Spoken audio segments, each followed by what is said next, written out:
এর মানুষ মানে আমার নানিরা তারা নাকি আগে বাজারই করতো না, কারণ টাকাই ছিল না, বাজার কিভাবে করবে। তো বাড়ির আশেপাশে যেসব শাকসবজি থাকতো সেই সবই তুলে রান্নাবান্না করে খেত।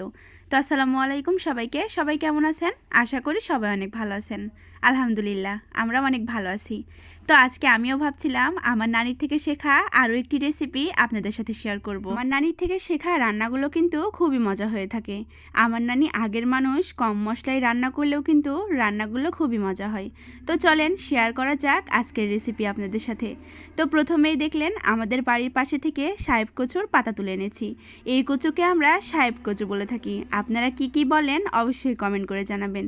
এই কচুর পাতা থেকে শুরু করে ডাঁটা থেকে শুরু করে সবই কিন্তু খুবই মজা হয় খেতে। এখন হয়তো অনেকেই বলতে পারেন সব জিনিস কিভাবে মজা হয়। তো রান্না করতে জানলে সব জিনিসই কিন্তু মজা লাগে। কোন কোন আপুরা আমার এই কথার সাথে একমত অবশ্যই কমেন্ট করে জানাবেন। তো পাতাগুলোকে খুব সুন্দরভাবে পরিষ্কার করে ধুয়ে আমি সেদ্ধ করে নিয়েছি। তার সাথে কয়েকটা কাঁচামরিচও দিয়েছিলাম। আর তারপরে কাঁচা পেঁয়াজ এবং শুকনো মরিচ ভেজে নিয়েছি। তারপরে তো খুব সুন্দরভাবে ভর্তা করে নিলাম। আর আজকে দুপুরে কিন্তু ভর্তা ভাজি সব কিছু থাকছে। আমি যে পাতার ভর্তা করলাম এই পাতাকে আমরা সাহেব কচু এবং বোম্বাই কচু বলে থাকি। তো এই কচুর পাতা ভর্তা করা শেষ, এইবার আমি ভাত রান্না শুরু করে দিয়েছি। তার সাথে কিন্তু বেগুন ভাজিও করে ফেলেছি। চুলার পাড়ে এদিকে আমি রান্না বান্না করছিলাম আর একদম ঝুম বৃষ্টি চলে এসেছিল। কয়েকদিন থেকে এত পরিমাণ বৃষ্টি হচ্ছে, আর কি আমার ভিডিওতে খেয়াল করেছেন ভাত যখন আমি চড়িয়েছি তখন কিন্তু পানিটাকে আমি হাত দিয়ে মেপে দিয়েছি। আগে একদমই ভাত রান্না করতে পারতাম না, ভাতটা একদম গলে যেত। তো আমার নানি শিখিয়ে দিয়েছিল 3 আঙ্গুলের পর্যন্ত পানি দিলে নাকি ভাত একদম সুন্দর ঝরঝরে হয়। তখন থেকে শেখার পর থেকে আমি সেভাবে ভাত রান্না করে থাকি। এইদিকে দেখেন কথা বলতে বলতে আমি কাঁকরোলগুলোকে খুব সুন্দরভাবে কুচিয়ে নিয়েছি, সাথে কয়েকটা আলু দিয়েছি। একদিন থেকে কাঁকরোল ভাজি কিন্তু খুবই মজা লাগছে। তো প্রায় প্রতিদিনই কিন্তু কাঁকরোল ভাজি রান্না করছি আমি। তো এই তো খুব সুন্দরভাবে কাঁকরোল ভাজি আমি একদম চিকন চিকন করে কুটে নিয়েছি। এইবার এটাকে লবণ দিয়ে মাখিয়ে নেব।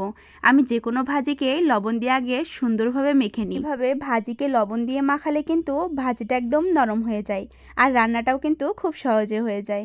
আমার মতো কোন কোন আপুরা এইভাবে ভাজি করেন অবশ্যই কমেন্ট করে জানাবেন।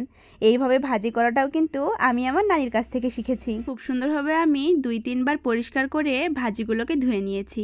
এরপরে আমার ভাত রান্নাও শেষ, ভাতটাকে নামিয়ে নিলাম। কিন্তু যখনই রান্না বান্না করি চুলায় ভাত বসিয়ে তরকারির ব্যবস্থা করে ফেলি। তো এদিকেই তো এইবার রান্না করব কাঁকরোল ভাজি আর বেগুন ভাজি। আজকে দুপুরের খাবারে থাকছে সাহেব কচুর পাতা ভর্তা, কাঁকরোল ভাজি এবং বেগুন ভাজি। খাবারে যদি থাকে ভর্তা ভাজি এবং যদি থাকে বৃষ্টি তাহলে তার কথাই নেই, তাই না?